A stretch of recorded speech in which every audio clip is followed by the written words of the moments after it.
من الأيام جاء رجل إلى سقراط وأقبل عليه بلهفة يقول له: هل سمعت يا سقراط ما قيل عن أحد طلابك؟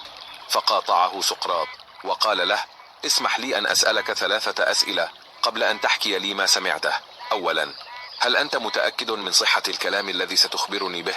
فأجابه الرجل: لا، لست متأكدا، فهذا الكلام متداول بين الناس ولا أعرف إذا كان صحيحا أم لا.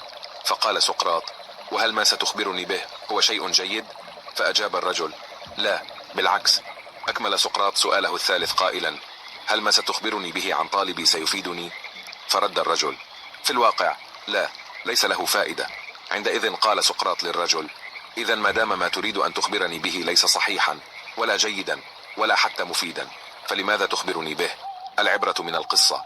من أسباب المشاكل وقطع العلاقات وشحن النفوس هو نقل الكلام. فالنميمة عادة سلبية تتسبب في إثارة الفتن وتدمير العلاقات الاجتماعية وخلق جو من الكراهية والحقد، كما أنها تؤدي إلى انتشار الإشاعات والأخبار الكاذبة مما يضر بمصالح الناس، فهي تشبه النار التي تنتشر بسرعة كبيرة وتتسبب في الكثير من الأذى.